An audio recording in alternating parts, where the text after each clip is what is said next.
David Langston leaned back in his leather chair, the afternoon sun catching the dust motes dancing in the air of his corner office.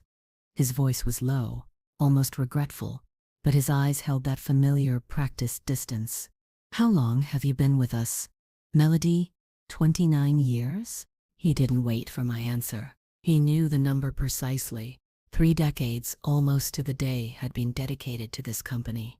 Its spreadsheets and budgets, its quarterly reports and annual forecasts. 29 years and 3 days. That was the crucial detail. I felt the weight of it settle in my stomach, heavy and cold. I noticed the manila folder on the edge of his imposing mahogany desk, even before he slid it across the polished surface towards me. It wasn't thick, but I understood instantly what it contained. It held the carefully worded end of everything. The paper rustled softly as I took it, my fingers steady, betraying none of the sudden sharp chill that prickled my skin. Across from Langston sat Amelia, head of HR, her expression a mask of professional sympathy that didn't quite reach her eyes. They were giving me the standard package, the kind they reserve for long-term employees they need to clear out without too much fuss. A severance that looked generous on paper until you accounted for the decades of loyalty and the specific vital thing I was losing. My pension, 29 years, meant I was 3 days shy of it, fully vesting. 3 days. The mathematical precision of their timing wasn't accidental. It was predatory. "This is a difficult decision, Melody," Langston continued, the script clearly rehearsed. "Restructuring, downsizing. The market is challenging. Lies. Transparent, insulting lies. The company was profitable, expanding, even. The real reason wasn't market challenges, it was cost savings. My salary, after nearly 30 years, was significant.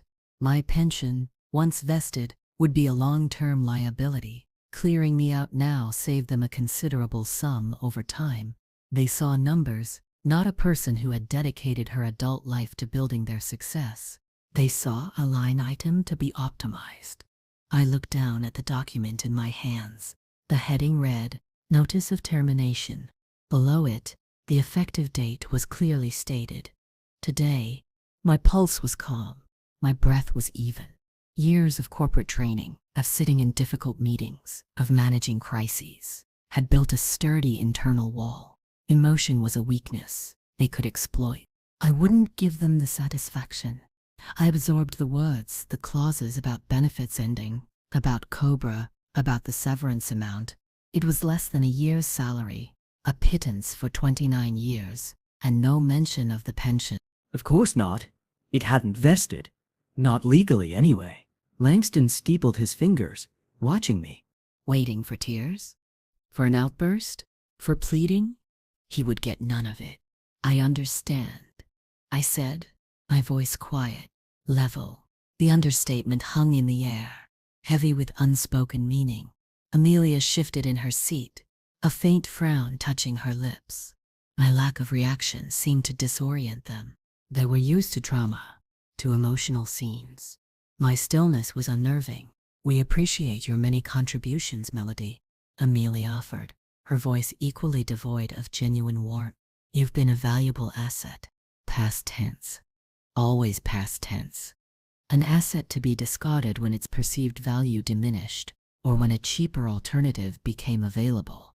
I thought of all the late nights, the weekends spent ensuring projects were completed, the countless times I'd put the company's needs before my own. I remembered mentoring younger employees who had since surpassed me in title and salary, often benefiting from the systems and processes I had quietly implemented years before. I had been the reliable foundation, the one who made sure the trains ran on time while others took the credit for building the tracks. And now, I was obsolete, or rather, I was expensive. My gaze lifted from the document to meet Langston's eyes. There was nothing there but calculation, a cold assessment of whether I would be a problem.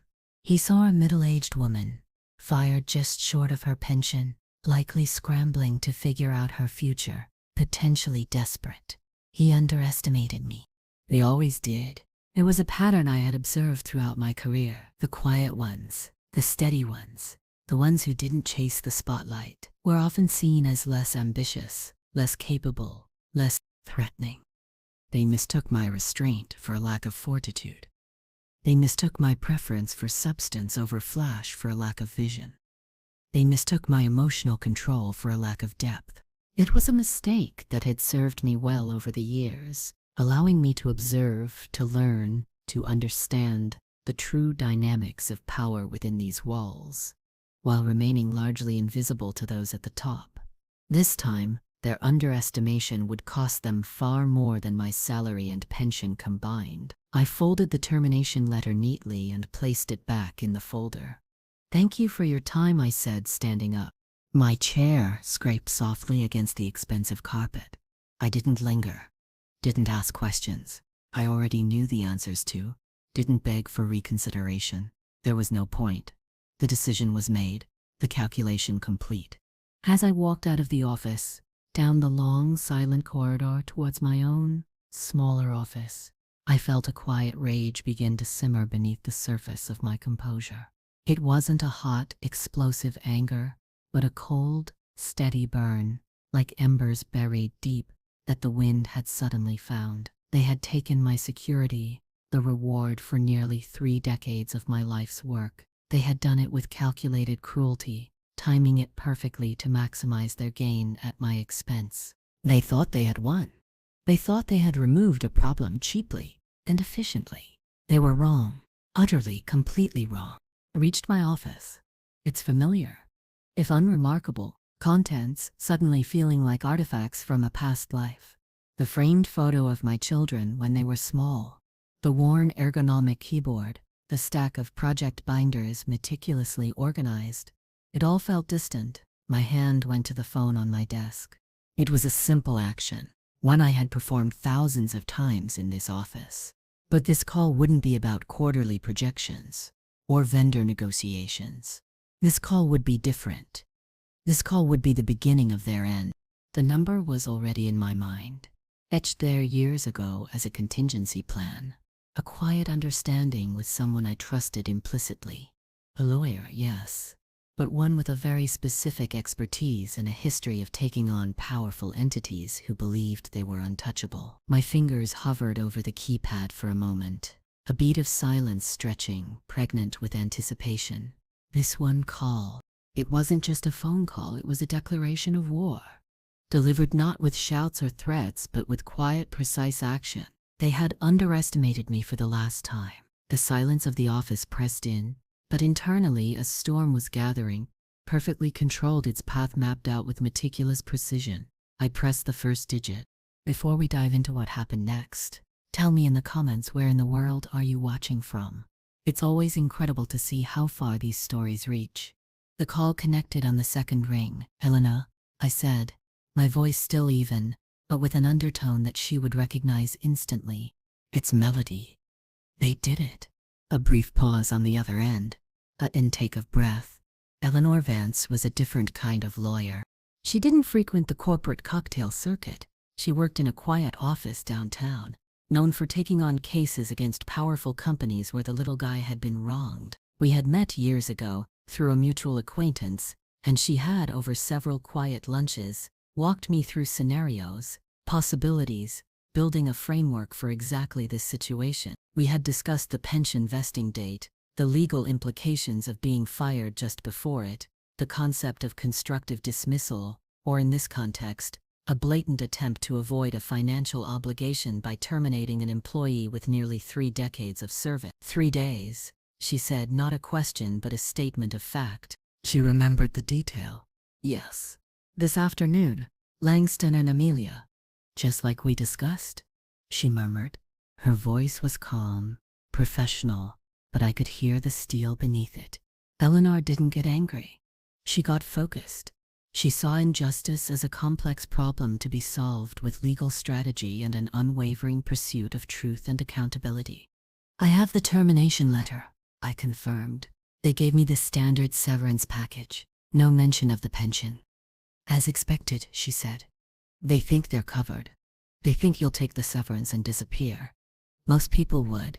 That was precisely their calculation.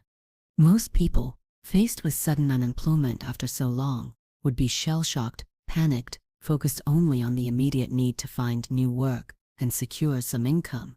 They would accept the severance as a lifeline, signing away their rights without a second thought. But they weren't dealing with most people. They were dealing with me. "What's the first step?" I asked. "Don't sign anything," Eleanor instructed immediately. "Absolutely nothing. Not the severance agreement. Not any exit papers they might try to push. Not a single thing until I've reviewed it, which you won't be signing anyway. Not that severance. It's insulting, and it's designed to make you forfeit your rights." "Understood," I said. "I haven't signed anything." "Good. Now you need to gather everything you can. Any documents related to your employment, your contract if you have one, performance reviews, emails related to your role, anything at all. Focus on things that demonstrate the value of your work, any promises or representations made about your long-term employment or retirement." I thought about the filing cabinets in my office, the digital archives on my company computer. They would likely cut off my access soon. "They terminated me effective today," I said. "My network access will be gone. I'm in my office now." "Okay. Don't use their equipment for anything personal. Don't send emails about this from your work account. Use your personal phone, your personal email. Can you access any files remotely?" "Some, yes. Through the employee portal, maybe, but the crucial ones are likely on my local drive or company servers." A brief silence, as Eleanor considered. "All right, this is what we do. You go back to your desk. You act like you're just packing up your personal belongings. Be calm.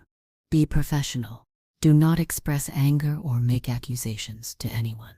If anyone asks, you're retiring early or taking a break, keep it vague.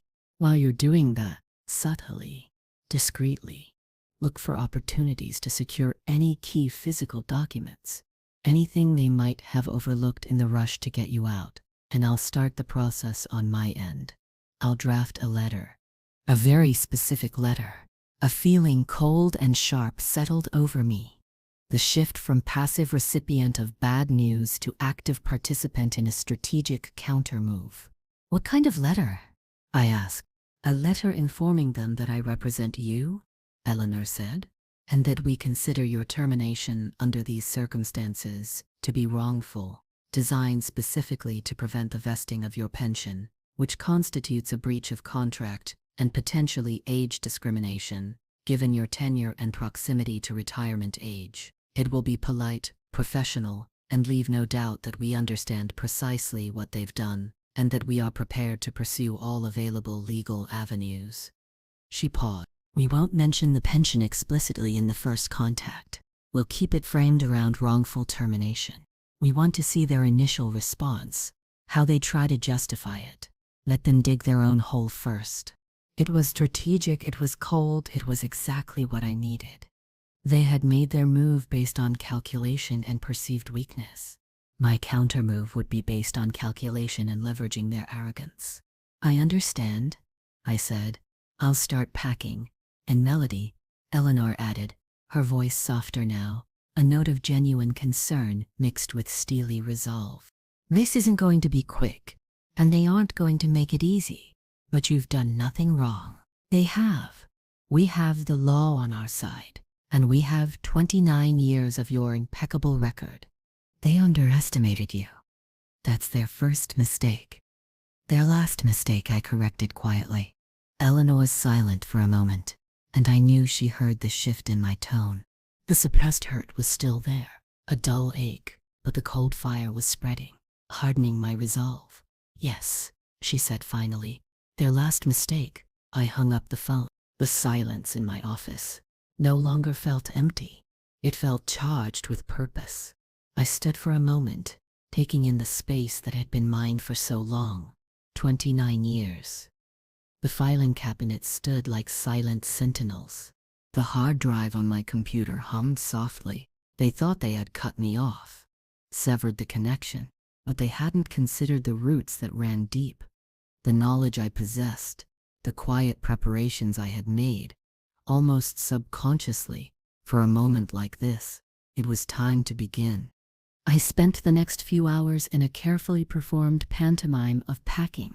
I took down the photos, boxed up the few personal items on my desk, a mug, a plant, a small collection of cherished notebooks. Colleagues stopped by, offering hushed condolences, expressing shock and disbelief. After all this time, Melody, just like that? They'd say. Their genuine dismay was a stark contrast to the calculated indifference of Langston and Amelia. I offered calm, non-committal answers. Yes?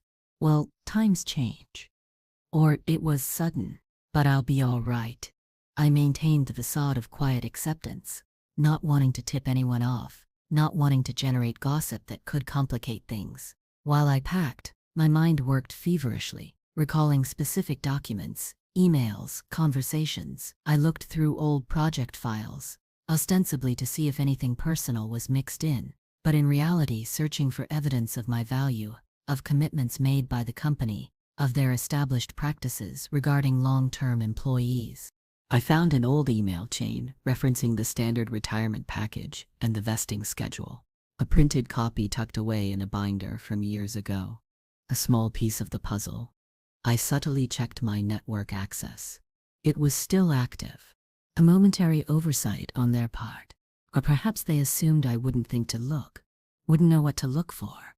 I quickly logged into the company's internal document repository. My access level was still what it had always been.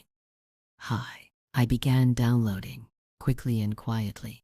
Performance reviews spanning decades, commendations, project success reports directly attributed to my efforts, evidence of loyalty, competence, and significant contribution.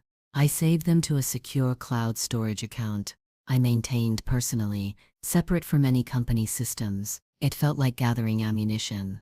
Each file saved was a small victory, a piece of their history, my history, that they couldn't erase just by flipping a switch. I also searched for anything related to the company's pension plan documents, the official policies, the legal language surrounding vesting. It was dense, complex material, but crucial. I downloaded those too.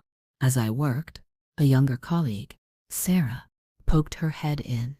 Sarah was smart, dedicated, and like me, often overlooked, because she didn't play the political games. I had mentored her, unofficially over the past few years. She looked genuinely upset. Melody, I can't believe this. It's not fair. After everything you've done, tension-to nothing voice trailed off. I gave her a small, reassuring smile. Thank you, Sarah. I appreciate that. I hesitated for a moment. Sarah was trustworthy, and she represented the future of the company, if people like her weren't also driven out. Sarah, I said quietly, leaning closer, I'm going to be out of touch for a while. Can I ask you for a favor, if anything unusual happens regarding my departure? Any strange emails, any inquiries about my work or my files, anything that seems out of the ordinary? Her eyes widened slightly, sensing the unspoken context. Unusual? She repeated softly. Yes, I confirmed. I meant you keep an eye out. And if you see anything at all, contact me on my personal email. Can you do that? She nodded, her expression hardening with understanding. Of course, Melody. I owe you. You taught me everything. It was a small piece of insurance, a trusted pair of eyes on the inside. Once I was locked out, they hadn't just fired me, they had potentially alienated loyal employees who saw the injustice. Another miscalculation. I continued packing, moving methodically. I deleted nothing from my company computer. Erasing files could be misconstrued. I simply secured my own copies elsewhere. I boxed up the remaining personal items. By the time the security guard came to escort me out, the process felt surreal. He was polite, apologetic even. A stark contrast to Langston and Amelia. Just procedure. Melody. I'm sorry. I understand, I said. The same quiet reply I had given Langston.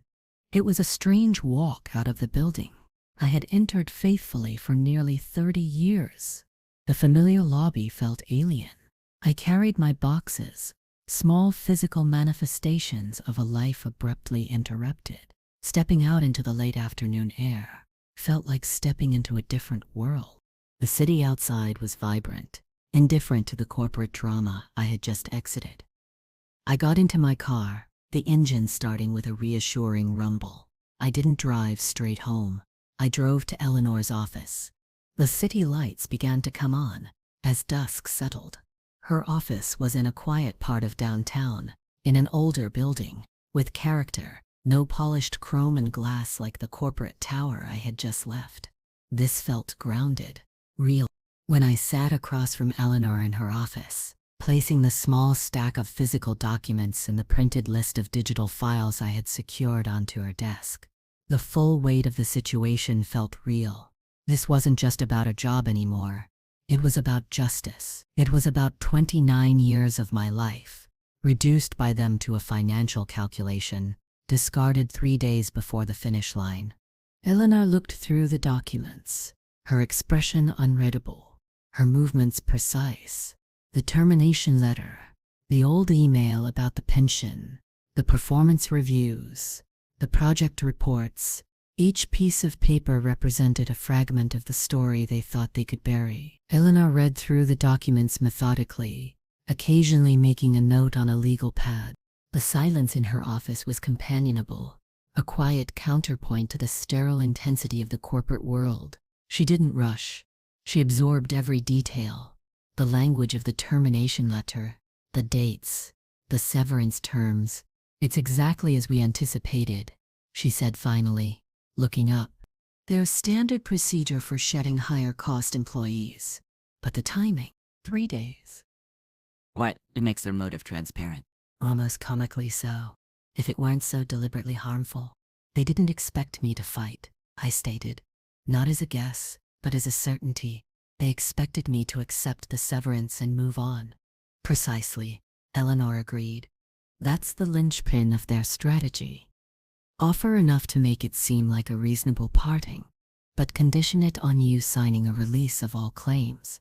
They want you to sign away your right to sue them, specifically for that pension." She tapped the severance letter. "This document," she said, "is their shield. It's also their potential undoing, if we use it correctly." "How?" I asked. "We don't sign it," she explained. "That's the first and most important step. By refusing to sign, we signal that we are not accepting their terms, that we are not releasing them from liability. Then we file our complaint. We allege wrongful termination, specifically focusing on the timing relative to the pension vesting date. We argue that this was a deliberate act to deprive you of your earned benefits. And the age discrimination," I prompted. "Yes," Eleanor confirmed. "Given your age and tenure, terminating you just before retirement benefits vest strongly suggests age was a factor, or at least that your status as a long-term, older employee with imminent benefits was the motivating factor. We build the case on multiple grounds." She leaned back in her chair. "They have 2 options when we file.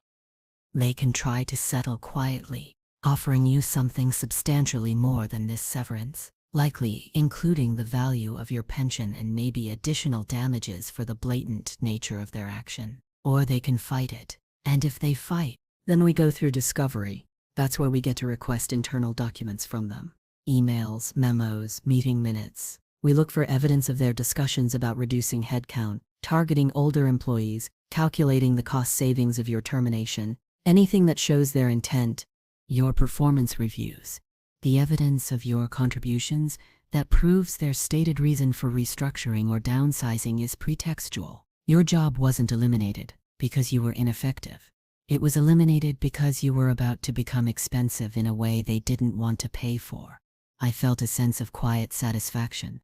Every email I had saved, every performance review I had downloaded, would become a tool. Evidence as a weapon. "And my access being cut off?" I asked. "Is that a problem?" "It's expected," Eleanor said. "Standard procedure to prevent a terminated employee from accessing sensitive information. However, the fact that you were able to download some material before they locked you out is helpful. It gives us a starting point."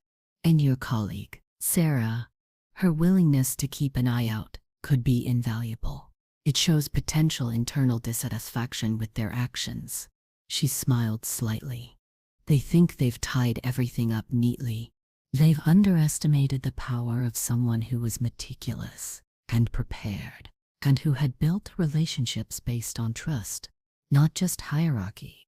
We spent the next few hours going over the details, building the framework of the legal strategy. It was complex, requiring patience and precision. There would be filings, responses, negotiations. It wouldn't be a swift, dramatic confrontation, but a methodical dismantling of their position, piece by piece. Eleanor explained the timeline, the potential costs, the possible outcome. It was a significant undertaking, but the potential reward, not just financial, but the vindication of nearly 30 years of service and the pushback against corporate callousness, was immense. As I left Eleanor's office that evening, the city lights a blur through my windshield. The emotional weight of the day hadn't disappeared, but it had transformed. The shock and initial hurt of the firing had solidified into a cold, determined resolve. They had intended to cut me loose quietly, cleanly, saving themselves money at the expense of my future security. They had treated my life's work as a disposable commodity. But I was not disposable. I was resilient, and I was prepared to fight for what was rightfully mine. The simple act of making that one call had shifted the power dynamic. I was no longer a victim of their decision. I was an opponent, armed with facts, the law, and the quiet strength born of being underestimated for far too long. The fight had just begun. The days that followed were a strange mix of mundane reality and strategic tension. Life outside the corporate bubble continued. Grocery shopping, paying bills, trying to maintain a semblance of normalcy for my family. Though I kept the full details of the legal strategy private for now. Internally, however, my focus was sharp and narrow. I was in close contact with Eleanor, reviewing drafts of letters, discussing legal precedents, compiling additional information. I organized the documents I had secured, creating a digital archive, a mirror of my career, ready to be presented as evidence. Eleanor sent the initial letter to the company's legal department. It was professional, formal, stating that I was represented by counsel and that we considered my termination to be wrongful. It didn't contain aggressive demands, but its very existence was a clear signal that their plan had gone awry. The response from the company's lawyers was immediate and predictable. A boilerplate letter acknowledging our communication and stating they were reviewing the matter. Delays were part of the process, a tactic to wear down the opponent. But Eleanor was prepared for this. She knew their playbook. Time became a different kind of currency. For them, delay meant potentially wearing me down, hoping I'd run out of resources or resolve. For me, time was about building an unassailable case, gathering every possible detail, exposing every inconsistency in their stated reasons for my termination. I received a carefully worded email from HR, requesting my signature on the severance agreement. It was a polite nudge testing the waters, seeing if I had reconsidered, if I had perhaps fired my lawyer and decided to accept their offer. I forwarded it to Eleanor without a reply. She advised me to ignore it. No response was a response in itself, a quiet refusal to play by their rule. Sarah sent me a discreet email from her personal account. A few weeks later, Melody, she wrote, just saw some strange activity. They're going through your old project files, asking questions about specific decisions you made years ago. Feels like they're trying to find something, to anything. This confirmed our suspicion. They were trying to build a retroactive justification for my firing, attempting to paint a picture of poor performance or questionable judgment. Anything to counter the argument that my termination was solely about cost savings and avoiding the pension. It was a desperate move, and it reeked of panic. It also gave us more leverage. Their attempt to construct a false narrative was evidence of their bad faith. I relayed this to Eleanor. Perfect, she said. Their fishing expedition tells us they know they have a problem. They're scrambling to create a reason for your termination after the fact. That's incredibly difficult to do credibly for someone with a 29-year positive record. She instructed me to draft a detailed summary of the projects Sarah had mentioned, providing context, explaining the decisions made, backed up by the documentation I had saved. It was tedious work, mentally revisiting years of complex projects. But it was necessary. Each explanation I provided closed a potential loophole they might try to exploit. It was like building a fortress of facts around my career. We decided to file the formal complaint. This was the next significant step, moving from negotiation attempts to official legal action. The complaint laid out the facts: my tenure, the proximity of my firing to the pension vesting date, the company's profitability, their stated reasons for termination versus the likely financial motive, and the lack of any performance issues in my history. It was a calm, factual document, devoid of emotional language, but devastating in its implications. Serving the company with the complaint elevated the situation significantly. It moved from an internal HR matter, which they thought they could manage, to a public legal challenge. This was where their arrogance began to truly work against them. They had been so confident in their ability to dispose of me quietly, they hadn't anticipated the formal legal pushback. The company's initial reaction was a flurry of activity, reported indirectly through Sarah's discreet updates. Lawyers were suddenly present in meetings. HR was on high alert. Langston and Amelia, I heard, were noticeably more stressed. Good. They deserved to feel the pressure. For me, the process felt less like a battle and more like a meticulously planned chess game. Each move was deliberate, measured, based on strategy and foresight. They had made the aggressive opening move with my termination. Now I was making my carefully considered counter moves, leveraging their overconfidence and their fundamental underestimation of my capabilities and my resolve. The emotional tone within me remained controlled. The initial sting of betrayal had solidified into a quiet determination. There was no joy in this, not yet. Only the grim satisfaction of seeing the legal machine begin to grind, slowly but powerfully, against the corporate facade. The response from the company's legal team to our formal complaint was a combination of denial and counter-accusation. They claimed my termination was part of a legitimate, large-scale restructuring necessitated by market conditions, contradicting the company's reported profitability. They vaguely referenced a need for new direction and evolving roles, implying my position was no longer necessary or that my skills were outdated, directly contradicting my long history of positive performance reviews and adaptability. They did not explicitly mention the pension, but framed the severance package as generous and full compensation for my departure. It was a carefully crafted response, designed to create doubt and paint the company as a responsible entity, making difficult but necessary business decisions. Eleanor was not surprised. Standard defensive posturing, she explained. They have to create a narrative that justifies their action, but it's weak because it lacks specifics and is contradicted by the facts we have. This was where the discovery phase became critical. Discovery is the legal process where both sides exchange information and evidence. We requested documents from the company, internal memos about the restructuring, financial reports, organizational charts, emails between executives discussing my department or role, any documentation related to the decision to terminate me, and crucially, information about other employees terminated as part of this supposed restructuring.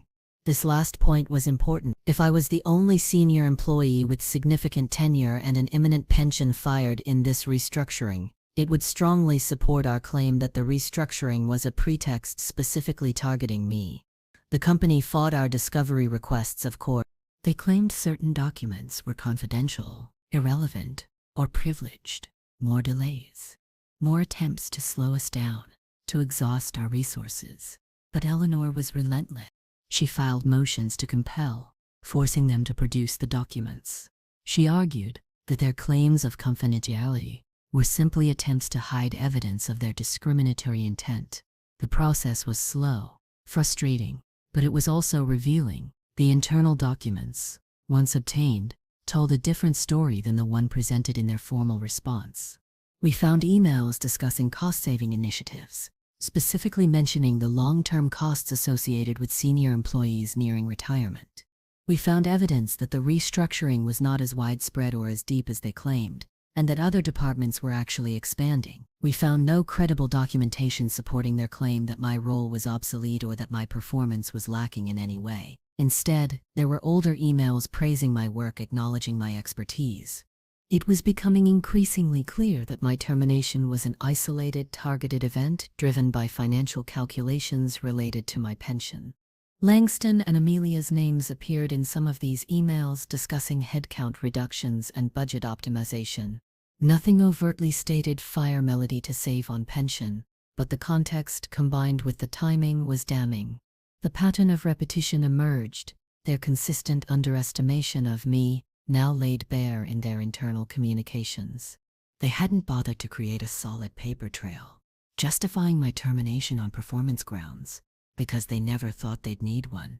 They thought I would simply go away. One particularly chilling email chain involved a discussion about retiree liability forecasting, where my name appeared alongside a calculation of the projected pension payout. This was a smoking gun, clear evidence that my upcoming pension was a factor in their financial planning, and implicitly in their decision to terminate me. Eleanor and I spent hours poring over these documents, piecing together the timeline, identifying the key pieces of evidence. Each document felt like a small victory, a tangible piece of proof against their carefully constructed lies. The suppressed hurt I had felt initially was slowly being replaced by a quiet, cold satisfaction. They had tried to erase my value, to discard my years of service as a mere accounting adjustment. But the evidence I had quietly gathered, and the evidence we were now extracting from them through the legal process, were proving the opposite. My value was undeniable, and their actions were indefensible. The corporate machine that had seemed so powerful and untouchable was now being forced to reveal its inner workings, its cold calculations, its casual cruelty, and the light of legal scrutiny was exposing its flaws. The pressure on the company began to mount. As discovery continued, we found more evidence of their questionable practices, not just related to my case, but others as well. It seemed my termination was part of a larger pattern of pushing out older, higher-cost employees. This strengthened our age discrimination claims significantly and indicated a potential systemic issue within the company. Eleanor didn't just focus on my case. She quietly explored these wider patterns, a strategic move to show that my situation wasn't an isolated incident, but rather symptomatic of a corporate culture prioritizing short-term cost savings over employee loyalty and legal compliance. We scheduled depositions. This is where lawyers formally question witnesses under oath outside of court. Langston and Amelia were among those we deposed. Sitting across from them, not as a subordinate but as an opponent represented by formidable legal counsel, was a powerful shift. Langston, who had been so calmly dismissive in his office, appeared visibly uncomfortable. He stumbled over questions about the restructuring, about the criteria used for termination, about the emails we had uncovered. His carefully rehearsed answers sounded hollow under cross-examination. He couldn't credibly explain why someone with my decades of positive performance reviews and documented contributions was terminated, while others in seemingly less critical roles were retained. His arrogance remained, but it was laced with a new defensiveness, a flicker of fear. Amelia, the head of HR, fared no better. She tried to hide behind HR jargon and corporate policy, but she couldn't explain away the timing of my termination or the conflicting information in the company's own documents. She was forced to admit that my performance reviews were consistently positive and that there were no formal disciplinary actions on my record. Her mask of professional sympathy had completely slipped, replaced by a tight, anxious expression. We also deposed key individuals from the finance department, who had to explain the retiree liability forecasting documents. They tried to frame it as standard financial planning, but they couldn't deny that specific individuals, including me, were listed by name with projected payout amounts, in proximity to discussions about headcount reduction. The link was undeniable. The deposition process was grueling, emotionally draining, but incredibly effective. We were systematically dismantling their defense, exposing their lies and inconsistencies under oath. Each evasive answer, each contradicted statement, added another layer of proof to our case. My own deposition was calm and factual. I recounted my 29 years of service, my dedication, the positive feedback I had received, the suddenness of my termination, and the conversation with Langston and Amelia. I presented the documents I had saved. I was composed, articulate, and factual. My quiet demeanor, which they had once underestimated, now lent credibility to my testimony. I wasn't an emotional, disgruntled ex-employee. I was a wronged professional, calmly stating the facts of what had happened. The company's lawyers tried to trip me up, to find inconsistencies in my story, to portray me as difficult or ineffective, but my meticulous records, my precise memory, and my unwavering composure made their attempts futile. Their attempts to paint me negatively only highlighted the weakness of their position and reinforced the narrative that they were desperately trying to find a reason for my firing after the fact. After the depositions, the atmosphere shifted again. The company's legal team reached out to Eleanor with a new tone. The initial arrogance was gone, replaced by a grudging acknowledgement of the strength of our case. They wanted to discuss settlement again, but this time their offer was significantly different. It was no longer about the paltry severance package. It was clear they were starting to grasp the potential cost of losing this case, not just in monetary terms, but in reputation and potential future legal challenges from other employees. The negotiation process that followed was tense but productive. Eleanor was a formidable advocate, leveraging the evidence we had gathered, highlighting the risks they faced if the case went to trial. We weren't just asking for the value of my pension. We were seeking compensation for the wrongful termination, for the emotional distress they had caused, and potentially for punitive damages to punish the company for its willful misconduct. Their initial settlement offers were still too low, attempts to minimize their losses, but Eleanor stood firm, armed with the depositions and the undeniable documents. She reminded them that a public trial would expose their practices, potentially leading to more lawsuits and significant reputational damage. The quiet pressure was building, relentlessly. The turning point came when Eleanor presented them with a detailed analysis of the potential jury award, including the value of my pension, back pay, front pay, potential lost future earnings, emotional distress, and the possibility of punitive damages. She backed this up with precedents from similar cases. The numbers were substantial.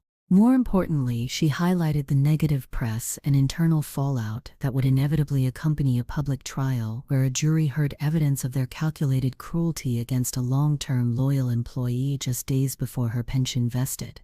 The optics were terrible for them. Their carefully cultivated image as a responsible corporate citizen would be shattered. Langston and the other executives, who had been so focused on short-term cost savings, were now facing the prospect of a much larger financial hit and significant public embarrassment. The quiet, contained legal process was threatening to spill out into the open. Their underestimation of me, which had begun with my termination, had now culminated in a situation far more costly and damaging than they could have imagined. The final negotiation took place over a long, arduous day. Eleanor and I were in one conference room, the company's legal team, and a few executives, though not Langston or Amelia, who were presumably deemed too risky to have in the room, were in another, with mediators shuttling back and forth. The air was thick with tension. They pushed back, arguing about the value of certain claims, trying to chip away at the numbers, but Eleanor held the line, calm, firm, and armed with facts. She reiterated the strength of our evidence, the clear motive, the lack of a credible defense, and the significant risk they faced at trial. We weren't being greedy. We were asking for fair compensation for a demonstrable wrong, and for the value of what was taken from me. As the hours wore on, their resistance began to crumble. The weight of the evidence, the prospect of public exposure, and the unwavering resolve on our side proved too much. Late that evening, an offer came through that was substantial. It covered the full value of my pension, significant back pay, and a substantial amount for future earnings and emotional distress. It also included a clause requiring them to pay Eleanor's legal fees, which were considerable. It was a clear admission, albeit a silent one, of their wrongdoing. We reviewed the offer carefully. It wasn't everything we had asked for initially, but it was far, far more than the paltry severance they had offered. It was enough to ensure my financial security, to compensate me for the disruption and distress they had caused. And most importantly, it sent a clear message to the company. They couldn't treat employees this way without consequences. It was a comprehensive settlement, a complete capitulation on their part. The quiet battle had been won. The legal agreement was drafted, a lengthy document detailing the terms of the settlement, the non-disclosure agreement that prevented me from publicly discussing the specifics. Though the fact of the lawsuit and settlement would inevitably become known within the company, and the release of claims once the agreement was signed and the funds transferred, it felt surreal. 29 years of work. The abrupt, cruel ending. The quiet fight that had followed. All culminating in this legal document. The suppressed hurt of that day in Langston's office hadn't vanished entirely, but it was now overlaid with a sense of profound relief and quiet triumph. They had tried to diminish me, to steal my future, to reduce me to a number on a spreadsheet, but I had refused to be diminished. I had fought back, not with aggression or public outcry, but with intelligence, strategy, and the quiet strength of someone who knew her value and had meticulously prepared for the possibility of being wronged. Signing the settlement agreement felt like closing a chapter, a long and difficult one, but it also felt like opening a new one defined by independence and vindication. The money was important, but the principle was paramount. They had underestimated me, and it had cost them dearly. The days between signing the settlement agreement and the funds actually being transferred felt like a quiet pause after a long storm. The legal battle was over, but the emotional landscape was still settling. There was no grand fanfare, no dramatic confrontation where I could witness Langston and Amelia's downfall firsthand. The victory was, in keeping with the rest of the process, quiet and contained within the legal framework, but the impact I knew would ripple through the company. Employees talked, whispers would turn into rumors, and eventually, the core truth that the company had fired a long-term employee just before her pension vested, and that she had successfully sued them for it, would become known. It would serve as a warning. Eleanor confirmed the funds had been transferred. Seeing the amount in my account was a moment of quiet satisfaction, a tangible representation of the value they had tried to deny. It wasn't just money, it was validation. It was the financial security they had attempted to steal, rightfully restored. And then some. I thought back to that day in Langston's office, the calculated coldness in his eyes, the professional mask of Amelia. They had treated me as a disposable asset, an inconvenient cost. They had believed their power was absolute, their actions without consequence because they were legal, at least on the surface. They hadn't accounted for the quiet strength of an individual pushed too far. Armed with knowledge and principle, news of the settlement began to filter back to me, indirectly. Sarah emailed me. The atmosphere at the company had changed. There was a new cautiousness, a palpable tension, especially in HR and upper management. Langston and Amelia were reportedly less visible, less outwardly confident. Other employees, particularly those nearing retirement, were suddenly being treated with more care, their questions about benefits answered with unusual promptness. The company was clearly trying to mitigate further risk. My quiet fight had forced them to change their behavior, at least for now. It was a small victory for others still within the walls of that corporate tower. I didn't feel gloating or loud triumph. The feeling was deeper, more profound. It was the quiet satisfaction of justice served, of standing up for myself and winning against overwhelming odds. It was the knowledge that I had turned their act of cruelty into a catalyst for my own empowerment. They thought they had ended my career and limited my future. Instead, they had funded it. The pension they tried to withhold was now a significant part of a much larger settlement, giving me freedom and security I hadn't had before. I could pursue new avenues, take time to decide what I truly wanted to do next, without the immediate pressure of needing a job. My identity hadn't been solely tied to that company for 29 years. But a significant part of my structure had been. Now I had the chance to rebuild, stronger, on my own terms. The symbol of the framed termination letter, carefully filed away with the settlement documents, represented not an ending, but a beginning. It was a reminder of what they had tried to do and a testament to my refusal to let them succeed. My emotional journey, from suppressed hurt and betrayal to calm determination and finally to earned pride and quiet satisfaction, felt complete. I had navigated the corporate labyrinth one last time, not as an employee, but as a force to be reckoned with, using their own rules and structures against them. The quiet ones, the underestimated ones, often see more than others realize. We observe, we learn, and when pushed, we can move mountains, not with noise and fury, but with calculated precision and unwavering resolve. My one call hadn't just been to a lawyer.